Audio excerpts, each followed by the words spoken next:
అందరికీ నమస్కారాలు. Welcome to my channel Narsamrutha. నేను ఒక పాతబడ్డ కొత్త ముచ్చట గురించి చెప్పాలనుకుంటున్నా. అదేంటంటే పల్లెటూళ్ళల్లో కనుమరుగైన కట్టెల పొయ్యి.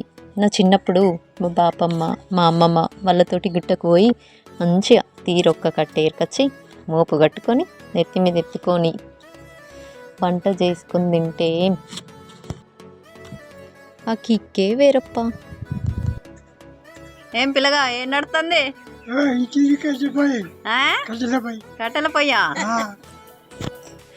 ఇక తెలుసు కదల్లా ప్రజెంట్ సిచ్యువేషన్ ఏంటంటే గ్యాస్ కొరత. ఈ ప్రజెంట్ సిచ్యువేషన్లో తినడానికి కావాల్సిన అన్ని వనరులు ఉన్నాయి, కానీ అస్సలైంది దక్కకుండా ఉంది. ఈ గ్యాస్ విషయంలో మాత్రం పల్లెటూరు వాళ్ళకి ఎలాంటి బాధ లేదు. కారణం కట్టెల పొయ్యి. ఒకప్పుడు కరోనా వల్ల కారం వాల్యూ తెలిసింది. అంటే రోగ నిరోధక శక్తి ఎక్కువ ఉండేవాళ్ళు గ్రామాల్లో ఉంటారు కాబట్టి పల్లెటూరు వాళ్ళే ఎక్కువ కరోనా నుండి బయటపడ్డారు. ఇక ఇప్పుడు కొన్ని యుద్ధాల వల్ల మూలకున్న పద్ధతిని మనం ముంగిటికి తీసుకొస్తున్నాం.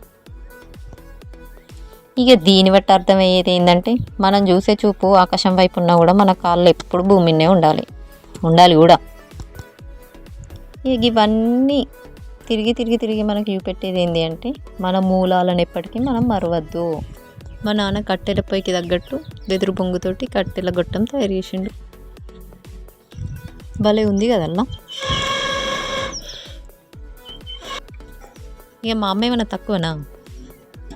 దోశ పెనంను కాస్త గంజు ఆనడానికి సపోర్ట్గా చేసింది.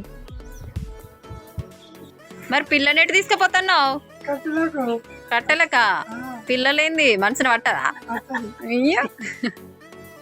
ఈ పొయ్యి మీద వండుకున్న బువ్వల ఇంతంత ఎల్లిపాయ కారం వేసుకొని తింటే చెప్తా అంటేనే నోట్లో నీళ్ళు ఊరుతున్నాయి. ఇక చూసారు కదల్లా మా కట్టెల పొయ్యి ముచ్చట. ఈ వీడియో మీకు నచ్చిందని ఆశిస్తున్నాను.